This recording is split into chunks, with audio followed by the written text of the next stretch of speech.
Bienvenidos a Odisea. Empezamos con un pequeño videíto de futsal en La Ñata.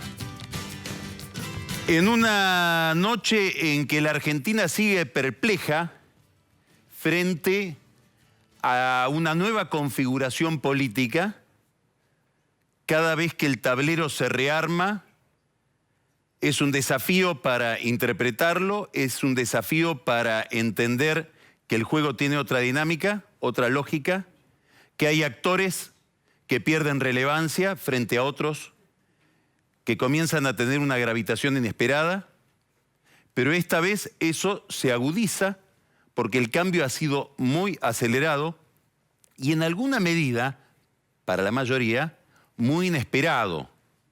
A lo largo del programa nos vamos a encontrar con gente a la cual le resultó menos sorprendente los resultados de ayer. Tal vez lo menos esperado fue la derrota del peronismo, la derrota del gobierno en la provincia de Buenos Aires. Eso supone una especie de giro copernicano en la política y es un misterio por muchas razones. La primera es que uno termina preguntándose cómo fue el proceso decisorio y sobre todo cuáles fueron los criterios que adoptaron tanto Cristina Kirchner como Daniel Scioli para llevar en la provincia de Buenos Aires, en la boleta del Frente para la Victoria como candidato a gobernador, a una de las personas tal vez más desprestigiadas del país, señalada desde hace ya varios años por presuntas vinculaciones con el narcotráfico y denunciada, sospechas que fueron además alimentadas durante la campaña por denuncias muy precisas. Aníbal Fernández. La derrota de Aníbal Fernández nos lleva a pensar que es muy difícil suponer que fue solo una opción política. Creo que a partir de esta derrota se abre un interrogante muy amplio que va a dar para investigar mucho acerca de cuáles deben haber sido los compromisos de Cristina Kirchner, presumiblemente de su esposo Néstor Kirchner, con Aníbal Fernández como para llevarlo como candidato en la provincia de Buenos Aires y confiarle a él la retirada del kirchnerismo. Cuesta pensar que esta decisión se tomó con criterios políticos. No quiero decir que se tomó con criterios de facción o de complicidades de otro orden, pero es verdaderamente un signo de interrogación en profesionales como Cristina Kirchner. La candidatura de Fernández dio lugar para una reacción social que es uno de los fenómenos que se registraron ayer en las elecciones nacionales y en las elecciones de la provincia de Buenos Aires. El debate político durante mucho tiempo estuvo centrado en la cuestión, más o menos artificial, de si la Argentina con los Kirchner iba hacia una especie de venezualización. Es decir, si el modelo de llegada, si el desenlace de este proceso político y económico era que la Argentina se pareciera a la Venezuela de Chávez y de Maduro.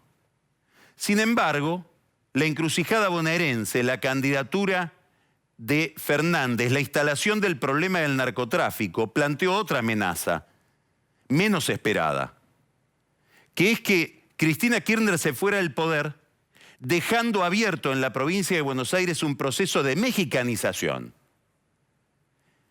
En un país que ve cómo se han disuelto mecanismos del Estado ligados al combate al narcotráfico, a los delitos complejos, que ve cómo sus policías están contaminadas por este flagelo y que ve cómo muchas veces hay lógicas que no se entienden con criterios políticos sino con criterios mafiosos y que muchas veces son las mafias más poderosas que las agrupaciones partidarias para decidir el rumbo de la política y el rumbo de las decisiones.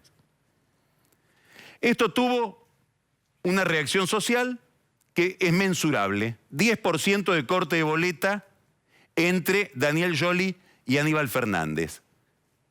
Una cifra nunca vista, una proporción nunca vista, si se tiene en cuenta que en una gran oleada de corte de boleta, como fue la de la elección de Narváez-Alfonsín, ese movimiento representó el 5% de esa elección. ahora hubo un 10% de electores que repudiaron a Fernández, en una especie de reacción muy saludable de la población de la provincia de Buenos Aires respecto de la eventual instalación de una mafia en el gobierno de ese que es el principal distrito del país. Muy probablemente haya tenido una gran influencia la Iglesia en todo esto. La Iglesia tomó partido como nunca antes lo había hecho en forma visible. Desde hace 4 domingos, en prácticamente todas las parroquias del conurbano, como si respondieran a una consigna emanada no sabemos de dónde, los sacerdotes que celebran misa predican en las homilías no votar a favor del narcotráfico, votar en contra del narcotráfico, dando por sentado de que la gente sabe a qué boletas se están refiriendo. Y desde el sábado pasado al cierre de las elecciones ayer a las 6 de la tarde, desde el sábado a las 5 de la tarde hasta las elecciones de ayer a las 6 de la tarde, cuando cerraron los comicios, hubo cadenas de oración en todo el conurbano, donde los curas de las parroquias, sobre todo de las más humildes, convocaban a sus feligreses a rezar prácticamente para que no ganara Aníbal Fernández. Es un problema político importante para el gobierno, sobre todo para Cristina Kirchner, porque estamos hablando del distrito que Néstor Kirchner y Cristina Kirchner eligieron como principal base territorial de su proyecto de poder. Cuando ellos llegaron desde Santa Cruz, convirtieron a Santa Cruz en la casa matriz de esta empresa política que es el kirchnerismo y decidieron que Buenos Aires sea la sede central. Por eso lo primero que hicieron fue destronar a Duhalde y ocupar el lugar de Duhalde. Ahora ese distrito pasó a manos de Cambiemos. Va a ser gobernado por una líder del PRO, del partido de Macri. Y allí donde se iba a replegar el núcleo más duro del kirchnerismo, ahora quedó una zona desconocida que se va a ir construyendo que tiene que ver con la oposición. Muy probablemente ese repliegue, en el que ya habían tomado algunas posiciones militantes de la Cámpora y ministros de Cristina como Débora Giorgi, va a implicar un desembarco en el gobierno de Scioli, si es que se llega al gobierno de Scioli. Estas son las expectativas que hay en el kirchnerismo. El otro gran dato es que la Argentina está por primera vez en puertas de un balotaje, y esto produce resultados políticos, produce sensaciones políticas que son ajenas a los resultados matemáticos. Hoy a la mañana, Scioli trataba de disimular lo que para el oficialismo fue interpretado como una derrota, diciendo una verdad matemática: salimos primeros. Es verdad. El kirchnerismo, el Frente para la Victoria, salió primero en las elecciones de ayer, Cambiemos salió segundo, Massa salió tercero. Esas verdades de la matemática deben ser reevaluadas cuando uno las mira desde el punto de vista político, porque en parte las elecciones no son contra el rival, sino contra las propias expectativas que se habían creado. No entraba en la cabeza de Scioli no ganar en primera vuelta, y no entraba desde hace mucho tiempo. Por eso se deprimió tanto cuando las primarias plantearon un esquema de resultados que preanunciaban que iba a haber segunda vuelta. Este es el clima depresivo que se veía ayer en el búnker del Frente para la Victoria. Del mismo modo que había un gran desaliento en Cambiemos y específicamente en el PRO, seguramente después del caso Niembro, frente a la imposibilidad de romper la barrera del 30%. Por eso, el 36% de Scioli, que es la cifra que encabeza el resultado, es en alguna medida una derrota, y el 34% de Macri es, en términos relativos, una victoria. Lo mismo se puede decir del 21% de Massa, sobre todo cuando Jaime Durán Barba le había prometido que en estas elecciones iba a sacar el 7%. Es decir, que si se mira el resultado de Massa a la luz de los pronósticos de Durán Barba, lo de Massa fue una hazaña, triplicó el resultado previsto. Muy importante que a la luz de ese resultado previsto, el PRO y Cambiemos diseñó toda su estrategia bonaerense. Scioli tiene que determinar ahora cómo reorientar su campaña. Una campaña que está afectada por varios problemas. El primer problema es su estado de ánimo. Ya desde hace días está con un mal humor superior al habitual. La última víctima de ese mal humor fue Miguel Bain, su asesor económico. Durante varios días no le atendió el teléfono.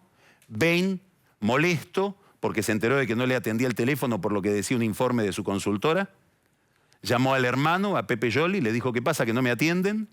Bueno, tenés que entender que hay malos tratos acá. Bueno, Pepe Scioli le dijo: bienvenidos al club, como no te enteraste de las modalidades de mi hermano. Bueno, esas características están agudizadas y tal vez en el estado de perplejidad en que quedó el candidato lo lleven a cometer algunos errores iguales a los que cometió cuando no se cumplieron los pronósticos durante las primarias de que los números iban a dar que ganaba en primera vuelta. Contra lo que le indican muchos asesores, hoy por la mañana, Scioli se abrazó todavía más al kirchnerismo y diseñó un discurso basado en la contradicción entre ellos y nosotros. En vez de ir al centro, intenta dinamitar el centro en una estrategia que siguió durante muchos años Cristina, planteando: yo soy la justicia social, los otros son el ajuste, yo soy el círculo celeste y blanco, soy la patria, el otro son los intereses de fuerzas oscuras, el otro es Macri. Para eso se abraza a una figura que para buena parte del electorado independiente al que debe seducir está estigmatizada, que es la figura de Carlos Zanini, que representa en la fórmula a Cristina Kirchner, a pesar de que hace 2 semanas Cristina Kirchner no le atiende el teléfono, enojada, porque está frustrada ante la expectativa de que Zanini dijera determinadas cosas en disidencia con algunas definiciones de Scioli durante la campaña. Quiere decir que estamos aquí de nuevo en el enfrentamiento de dos lógicas: la lógica del candidato, que debería ir a buscar cierta franja electoral que el gobierno no contiene, y la lógica de la presidenta, que pretende conservar identidad. Frente a esta contradicción da la impresión de que Scioli se ha replegado sobre el kirchnerismo, según las declaraciones que hizo esta mañana. La dificultad adicional es que la segunda vuelta es cuerpo a cuerpo. Es decir, el candidato del Frente para la Victoria ya no va a tener a su favor para el 22 de noviembre esa enorme maquinaria ansiosa por conservar el poder que es el peronismo en estado de movilización electoral. Va a ser Daniel Scioli con Zanini, Macri con Michetti. Muchos de los candidatos que podrían trabajar para su candidatura han sido derrotados en el conurbano bonaerense. Y hay un sector del gobierno nacional importante que no entiende la candidatura de Scioli como una candidatura enteramente representativa de su propia cultura, de su propia forma de ver la vida pública. El director de la Biblioteca Nacional, Horacio González, dijo: tenemos que votarlo a Scioli desgarrados. Y Aníbal Fernández explicó esta mañana que uno de los factores de su derrota, además de las denuncias de Martín Lanata en el programa de Jorge Lanata, una de las razones de su derrota fue el fuego amigo. ¿Qué quiere decir con fuego amigo? Está hablando de Daniel Scioli y está hablando de Ricardo Casal, a quienes él les atribuye haber abierto más de una vez la cárcel de General Alvear para que se hicieran denuncias en su contra. La pregunta es, en la cabeza de Fernández y de los que piensan como Fernández, que ha habido una conspiración de Scioli contra el gobierno nacional y el kirchnerismo, ¿qué le conviene más, que gane Macri o que gane Scioli? Más precisa la pregunta, ¿qué le conviene más a alguien como Aníbal Fernández, cuyos problemas judiciales son bastante evidentes y van a tender a agudizarse, que el ministro de Justicia sea Ernesto Sanz, como anunció Macri, o Ricardo Casal, el que presuntamente le abría la cárcel a sus delatores y que fue anunciado como ministro de Justicia por Scioli? No hay mucha duda para resolver, ¿no? No hay muchas dudas para responder. El otro factor que entorpece la carrera de Joly para las próximas semanas es que ya definió su gabinete. Y no solo su gabinete es un gabinete con pocas luces, es un gabinete que no sorprende, sino que es un gabinete que ya está cerrado. Es decir, si tenía cartas para negociar con otros sectores políticos para constituir una alianza de gobierno, va a tener que revisar su gabinete y dejar algunos heridos. Cuando lo definió ya dejó algunos heridos, que era la gente que tenía expectativa de ocupar lugares que finalmente no ocupó. Todos coinciden en que es un error haber anunciado el gabinete antes de la elección, sobre todo por lo que decíamos, es un gabinete que ha sorprendido muy poco, más bien sorprendió por lo gris. Macri tiene sus propios problemas. Y más allá de la alegría que hoy domina por ese resultado inesperado de ir a un balotaje con poca diferencia, además, entre él y Joly, más allá de esa alegría, en las conversaciones reservadas de Cambiemos, del PRO, la gran pregunta es la gobernabilidad. La gobernabilidad en más de un sentido. Primero, la gobernabilidad de un equipo administrativo que si gana el 22 de noviembre va a ganar con muchos votos que no son votos que lo elegirían si no fuera para evitar un mal mayor, que sería la continuidad del kirchnerismo. A este público se dirigió Macri cuando dijo: yo sé que muchos me votaron no como la mejor expresión, no como el candidato favorito. Bueno, ustedes saben lo que dijo, prometo trabajar para convencerlos de que la opción fue la correcta. Después hay otra gobernabilidad que lo inquieta, es que tiene que armar 3 gobiernos. Eventualmente el gobierno nacional, el gobierno de la ciudad de Buenos Aires, que va urdiendo Horacio Rodríguez Larreta, y ahora un gobierno que no estaba previsto armar, que es el gobierno de la provincia de Buenos Aires. Entonces acá hay un problema central en la estrategia de Macri, y es resolver cómo se enfrenta a una posibilidad que casi se le está viniendo encima gracias a los éxitos que está obteniendo o a los fracasos que evitó, que es la eventualidad de ser gobierno en 3 jurisdicciones importantísimas. Además tiene otro desafío, y ese desafío es despersonalizar su campaña en vistas de que hay mucha gente que si no lo vota el 22 de noviembre no es por sus ideas, no es por sus proyectos, no es ni siquiera por su equipo, sino porque se llama Macri.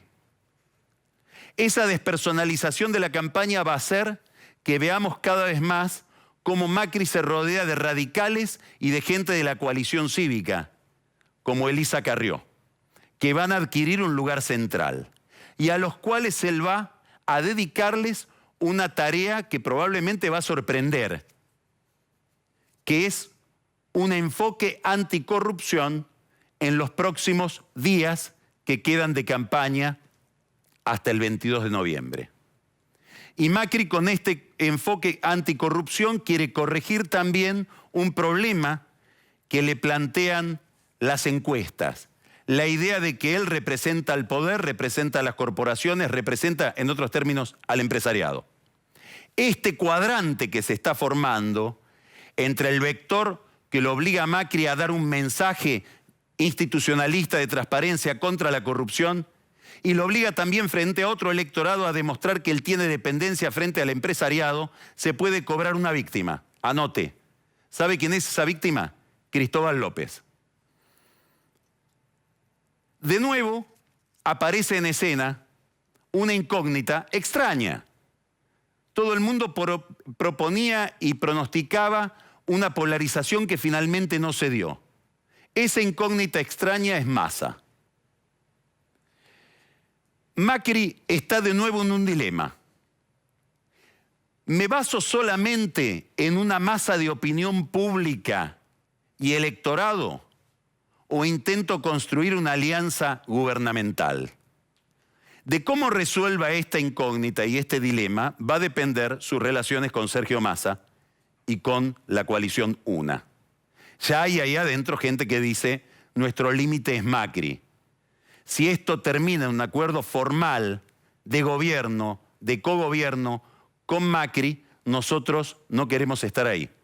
Roberto Labaña, por ejemplo.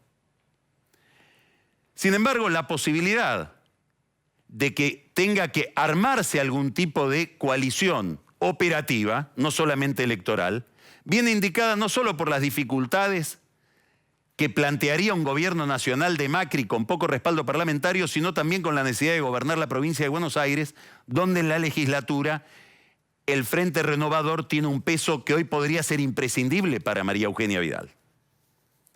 Por supuesto, ya hay conversaciones entre Massa y el macrismo, la llevan adelante Horacio Rodríguez Larreta y Diego Santilli, dos viejos amigos de Massa, y no deje de prestar atención a una figura que podría ser la bisagra de todo esto, Joaquín de la Torre, el intendente de San Miguel, masista, que acaba de ganar las elecciones a fuerza de impulsar el corte de boleta. Detrás de todo este movimiento de tablero se ve una fuga. Es la fuga del kirchnerismo hacia la salida del poder. En el entorno íntimo de Scioli, ¿sabe cómo llaman a la presidenta? No sé si peyorativamente o descriptivamente, la saliente. Se están registrando en el kirchnerismo algunos movimientos propios de una salida. No sabemos qué va a pasar con la economía y qué decisiones se van a tomar en los próximos días. Lo vamos a hablar después con Nico. En la Cancillería hoy se están aprobando los ascensos y los concursos para dejar cristalizadas posiciones de poder en las distintas embajadas antes de que Timerman tenga que dejar el servicio exterior. Y en algunas oficinas, como en la Secretaría de Transporte, hoy se registraban destrucción de papeles y documentos. No debe ser el único lugar. Se va el gobierno, se va para asombro de todos nosotros que estamos poco acostumbrados después de 12 años a imaginar que Cristina Kirchner y su elenco están frente al ocaso. Por eso también la perplejidad de las elecciones de ayer, que a mucha gente que mira a la Argentina desde afuera le resultan totalmente normales. ¿Cómo no va a ser normal que pierda un gobierno que deja una inflación del 25%, una brecha cambiaria del 70%, un déficit fiscal de prácticamente 8 puntos del producto, una caída del nivel de actividad económica que tiene paralizada a la Argentina desde hace varios años y que rodea todo eso con una política institucional de prepotencia y de falta de transparencia y de escándalos de corrupción? Casi que ayer ha ocurrido lo que debía ocurrir.